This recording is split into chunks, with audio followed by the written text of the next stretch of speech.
Cuando Miguel finalmente alcanzó al potrillo, acarició su pelaje alazán, sintiendo el calor latir como si fuera el mismo corazón del mundo. Y en ese instante descubrió que detrás del viejo roble no yacía un cuerpo sin vida, sino un hombre herido e inconsciente que cambiaría para siempre el destino de la hacienda y todos sus habitantes. 3 semanas antes de aquel amanecer dorado, Miguel se despertó con el familiar sonido de los cascos golpeando las tablas del establo.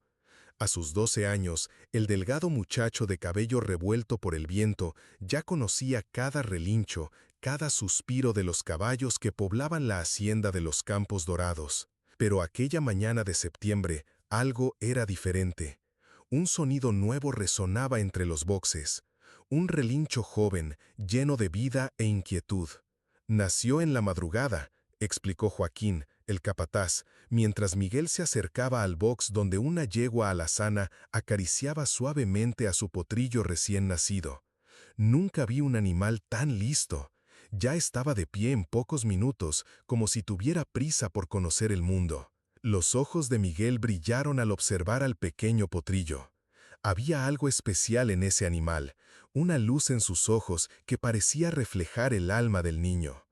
Desde que perdió a sus padres en un accidente de carretera 2 años antes, Miguel vivía con su tía Rosa en la hacienda, ayudando en las tareas y encontrando consuelo en la compañía de los animales. Ellos parecían comprender su dolor silencioso de una manera que los adultos jamás podrían. ¿Sabes? A veces me pregunto si mis padres pueden verme desde donde están, continuó el niño, con la voz entrecortada. Quisiera que me dijeran qué hacer, cómo ser valiente cuando todo parece imposible. Fue entonces que Miguel percibió algo extraordinario. Mientras hablaba, Libertad se había acercado y ahora estaba echada a su lado, el hocico apoyado en su rodilla. El contacto físico transmitía una sensación de paz que Miguel no sentía hacía mucho tiempo. «¿Entiendes, verdad?», murmuró el niño. «Tú también perdiste algo importante». En ese momento, Miguel comprendió que Libertad no era solo un potrillo separado de su madre. Era un espíritu libre atrapado por las convenciones de un mundo que solo valoraba lo que podía comprarse y venderse. Y esa comprensión despertó en él una determinación que no sabía poseer. Los 3 días siguientes fueron una montaña rusa de emociones. Miguel dividió su tiempo entre las tareas de la hacienda y una investigación secreta sobre los planes de Montenegro. Usando su habilidad para moverse desapercibido, descubrió que la situación era peor de lo que imaginaba. El hombre de traje oscuro era un especulador inmobiliario que había identificado en la región un potencial para el desarrollo urbano. Su plan era comprar todas las pequeñas propiedades rurales, desplazar a las familias tradicionales y transformar el área en un condominio de lujo. La hacienda vecina era solo el primer paso de un proyecto mucho mayor. «Así es como funciona el mundo», escuchó a Montenegro decir en una conversación telefónica. «Los débiles ceden el paso a los fuertes. No hay sentimentalismo en los negocios». Miguel sintió una ira ardiente quemar en su pecho. ¿Cómo podían hablar de las familias como si fueran obstáculos desechables? ¿Cómo podían reducir vidas enteras a números en una hoja de cálculo? Fue esa noche que tomó una decisión que cambiaría todo. No podía impedir los planes de Montenegro solo, pero quizá podía hacer algo más simbólico, algo que tocara el corazón de la gente y los hiciera cuestionar lo que estaba sucediendo. A la mañana siguiente, Miguel llegó al establo antes del amanecer. Libertad estaba inquieto, como si presintiera que algo importante estaba por suceder. El niño verificó que no había nadie cerca y abrió la puerta del box. «Es hora, amigo mío», susurró, acariciando el cuello del potrillo. «Siempre quisiste ser libre. Hoy es tu día». Libertad miró a Miguel con una intensidad que parecía casi humana. Por un momento, el niño tuvo la impresión de que el animal comprendía exactamente lo que se le proponía. Entonces, con un relincho suave, el potrillo salió del box y caminó hacia el campo abierto. Lo que sucedió después fue pura magia. Libertad comenzó a correr, pero no de la manera caótica que los vaqueros esperaban. Sus movimientos eran calculados, elegantes, como si ejecutara una danza ancestral. El potrillo galopó hacia el amanecer, su silueta recortada contra el cielo anaranjado, creando una imagen de belleza tan intensa que hasta los hombres más rudos se detuvieron a contemplar. Miguel corrió detrás, no para capturar al animal, sino para formar parte de ese momento extraordinario. Sus pies tocaban el césped con ligereza, y por un instante se sintió tan libre como el potrillo que seguía. La reacción de los trabajadores fue inmediata y predecible. Algunos rieron, otros se burlaron de la carrera inútil del chico tras el animal. Pero Miguel no se inmutaba ante las burlas. Tenía un objetivo mayor, una misión que trascendía las apariencias. «Ya mira al chiquillo soñador», gritó uno de los vaqueros, corriendo tras un potrillo que nunca alcanzará. Pero a medida que Miguel se acercaba a Libertad, las risas disminuían. Había algo en la determinación del chico, en la fluidez de sus movimientos, que transformaba la aparente broma en algo más profundo. Y cuando Libertad finalmente se detuvo, cerca del arbusto centenario que marcaba el límite entre las propiedades, Miguel extendió la mano y tocó suavemente el hocico del animal. «Sabía que me esperarías», murmuró, y el potrillo respondió con un relincho bajo que sonaba casi como un suspiro de satisfacción. Fue entonces cuando Miguel se percató de lo que había tras el arbusto. No era el cuerpo sin vida que su imaginación había creado, sino algo igualmente impactante. Un hombre herido e inconsciente, vestido con ropas sencillas de campesino. «¡Ya ayuda! ¡Hay alguien herido aquí!», gritó Miguel, su voz resonando por los campos. Los trabajadores corrieron hacia el chico, las expresiones burlonas reemplazadas por una genuina preocupación. Joaquín llegó primero, jadeante, y se detuvo abruptamente al ver al hombre caído. «Conozco ese rostro», murmuró el capataz, arrodillándose junto al herido. «Es José Pereira, de la hacienda vecina. Desapareció hace 3 días». Miguel sintió un escalofrío recorrerle la espalda. José Pereira era el líder no oficial de la comunidad rural que estaba siendo amenazada por los planes de don Augusto. Su ausencia había dejado a las familias aún más vulnerables y temerosas. «Está vivo», anunció Pedro, comprobando el pulso del hombre, «pero necesita atención médica urgente». Mientras los hombres organizaban el rescate, Miguel permaneció junto a Libertad acariciando el cuello del potrillo. Comenzaba a comprender que aquello no había sido una coincidencia. De alguna manera, el animal sabía dónde estaba José y lo había guiado hasta él. Las horas siguientes fueron un torbellino de actividad. José Pereira fue llevado al hospital del pueblo, donde los médicos descubrieron que había sufrido un accidente. Se había caído de un árbol mientras intentaba recuperar un ternero escapado, golpeándose la cabeza contra una piedra. Sin heridas externas obvias, había permanecido inconsciente durante 3 días, sobreviviendo únicamente gracias a la sombra del arbusto y a la humedad del rocío. Pero el hallazgo de José trajo a la luz cuestiones que iban mucho más allá del accidente. ¿Por qué estaba cerca del límite entre las haciendas? ¿Por qué nadie había buscado en esa área específica durante los 3 días de búsqueda? Miguel encontró algunas respuestas cuando escuchó por casualidad una conversación entre Joaquín y Pedro. «José estaba investigando los movimientos extraños en el límite», dijo Pedro en voz baja.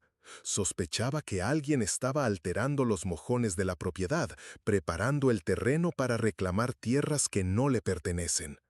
«¿Y crees que el accidente fue realmente un accidente?», preguntó Joaquín. «No lo sé, pero es una coincidencia demasiado conveniente, ¿no?». Miguel sintió un escalofrío. Si José estaba investigando irregularidades en la demarcación de las tierras, su prolongada ausencia beneficiaba directamente los planes de don Augusto. ¿Y si no fuera por Libertad? Esa tarde, mientras José se recuperaba en el hospital, Miguel visitó la hacienda vecina. Quería ver a Ana y comprobar cómo la familia lidiaba con la situación. Lo que encontró fue un escenario de preocupación e incertidumbre.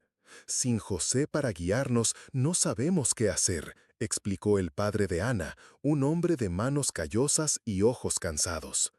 Ana, una niña de cabello castaño y ojos inteligentes, llevó a Miguel a un rincón. ¿Crees que fue realmente un accidente?, preguntó ella, su voz cargada de una preocupación que no debería existir en alguien de su edad. Miguel dudó. No tenía pruebas, solo sospechas y una intuición que crecía en su pecho como una llama tenaz. No lo sé, respondió finalmente, pero si no lo fue, necesitamos hacer algo. ¿Qué pueden hacer dos niños contra hombres poderosos? La pregunta resonó en la mente de Miguel durante todo el camino de regreso a la hacienda. ¿Qué podía hacer realmente? Era solo un niño de 12 años, sin dinero, sin influencia, sin poder. Pero mientras caminaba, vio a Libertad pastando libremente en el campo, y algo dentro de él se encendió. Esa noche Miguel no pudo dormir. Pensaba en José, en Ana, en las familias que podrían ser expulsadas de sus tierras. Pensaba también en Libertad, que sería vendido la semana siguiente, separado de su madre y llevado lejos de todo lo que conocía.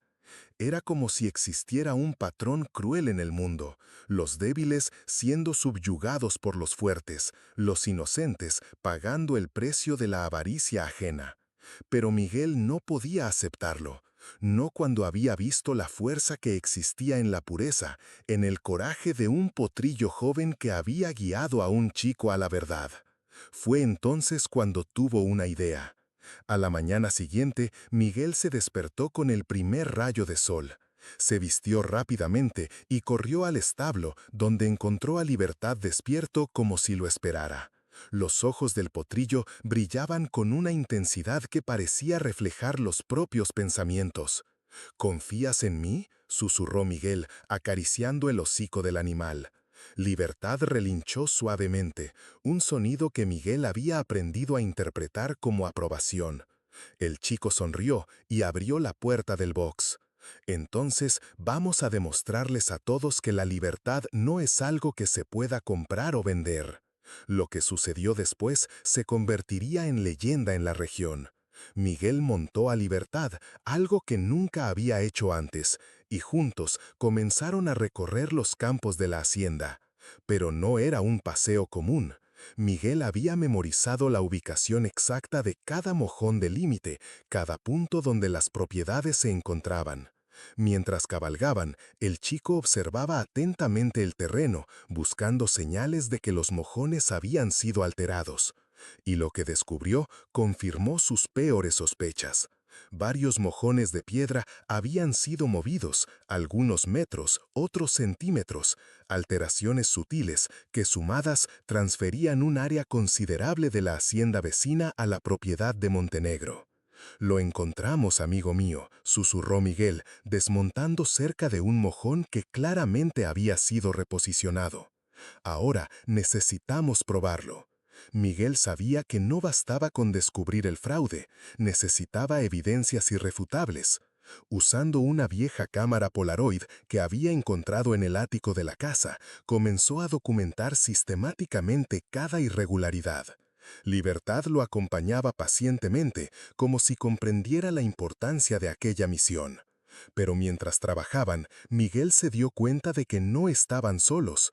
Joaquín se acercaba a caballo. Su expresión mezclaba preocupación y curiosidad. «Miguel, ¿qué estás haciendo?», preguntó el capataz, desmontando cerca del chico. Miguel dudó. Joaquín siempre había sido amable con él, pero era empleado de Montenegro. ¿Sería arriesgado confiar en él? Pero mirando a los ojos del hombre, el chico vio algo que lo tranquilizó, una bondad genuina que trascendía la lealtad profesional. «Joaquín, usted es un buen hombre», dijo Miguel, su voz firme a pesar de su corta edad.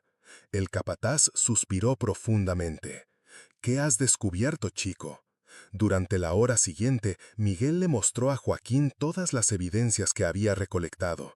El hombre observaba en silencio, su expresión volviéndose cada vez más sombría conforme comprendía la extensión del fraude.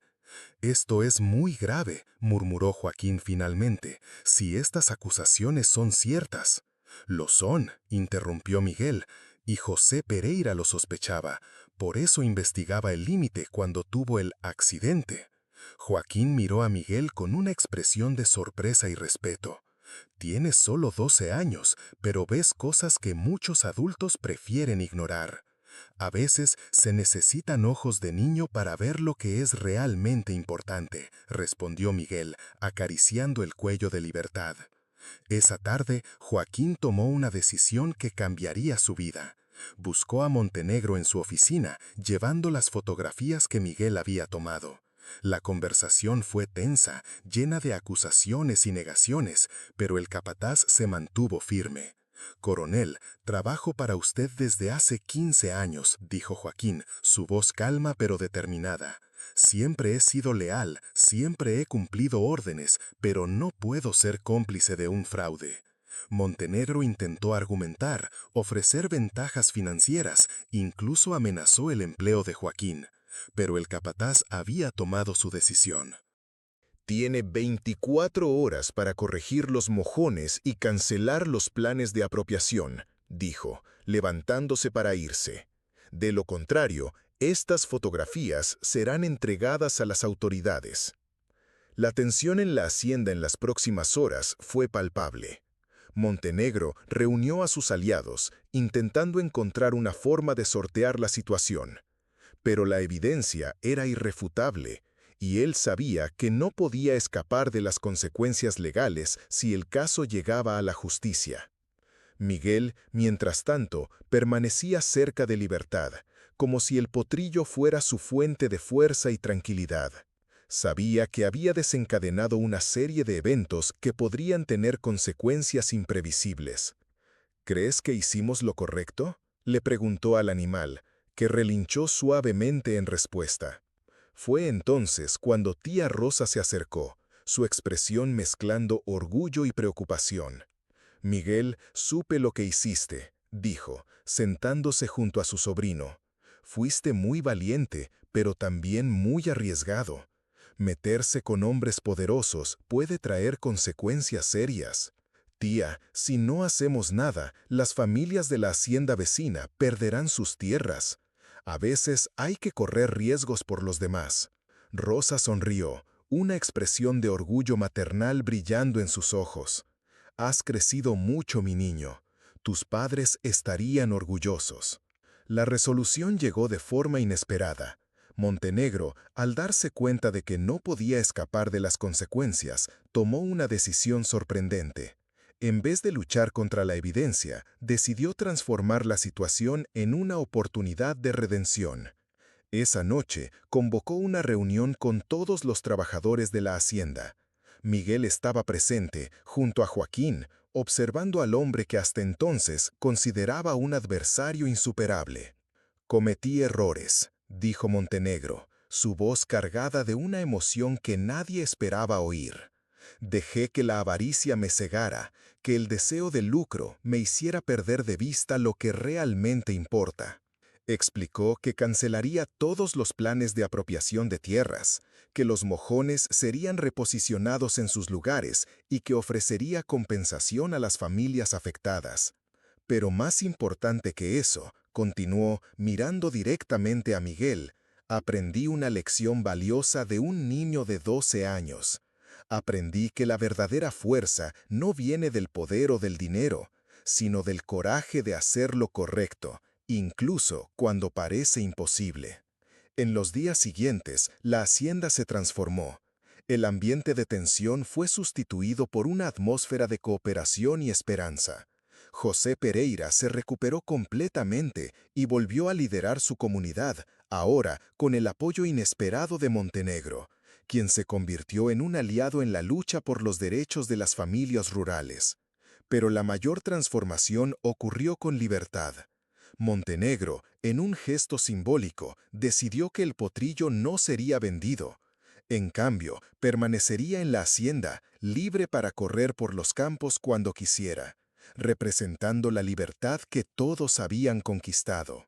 «Algunos animales nacen para ser libres», dijo Montenegro a Miguel, observando al potrillo galopar por el campo dorado. «Y algunos niños nacen para enseñarnos lo que significa verdaderamente la libertad». Pasaron meses, y la vida en la hacienda encontró un nuevo equilibrio. Miguel seguía visitando a Libertad todos los días, pero ahora no era más un momento de despedida inminente, sino de celebración de una amistad que había transformado toda una comunidad. Ana lo visitaba con frecuencia y juntos cabalgaban por los campos, explorando cada rincón de la región que casi habían perdido.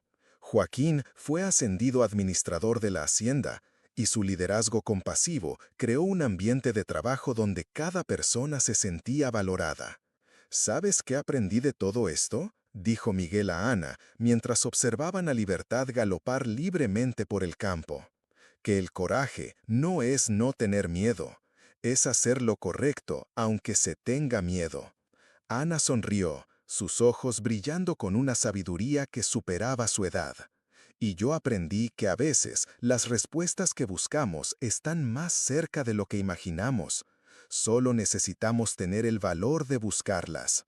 Si estás siguiendo esta historia y te ha conmovido el viaje de Miguel y Libertad, considera suscribirte a nuestro canal para recibir más relatos como este, que celebran el coraje, la compasión y la capacidad de transformación que existe en cada uno de nosotros. La historia de Miguel y Libertad se extendió por la región, inspirando a otros niños a cuestionar las injusticias y a luchar por lo que creían. Pero para Miguel, la verdadera recompensa no estaba en el reconocimiento público, sino en la transformación que había presenciado, la transformación de un hombre codicioso en un líder compasivo, de una comunidad dividida en una familia unida. Y cada vez que se sentía perdido o desanimado, bastaba con mirar a Libertad corriendo por los campos dorados para recordar que la libertad no es algo que se pueda comprar o vender, sino algo que se conquista a través del coraje, la compasión y la determinación de hacer lo correcto. Porque, al final de cuentas, la verdadera libertad no está en correr sin rumbo, sino en elegir conscientemente el camino que lleva a la justicia, a la esperanza y a la transformación. Y esa elección, Miguel había aprendido, está siempre al alcance de cualquier corazón lo suficientemente valiente para tomarla. Y así, mientras el sol se ponía sobre los campos dorados, tiñendo el cielo de naranja y rosa, Miguel y Libertad continuaban su viaje, ya no como un chico desesperado corriendo tras un potrillo salvaje, sino como dos espíritus libres celebrando la victoria de la compasión sobre la avaricia, de la esperanza sobre la desesperación, de la libertad sobre la opresión. Porque algunas historias no terminan con un final, sino con un nuevo comienzo. Y el comienzo de Miguel y Libertad era la promesa de que en un mundo donde la verdadera libertad parece cada vez más escasa, aún existen corazones puros capaces de guiar a otros corazones a la luz.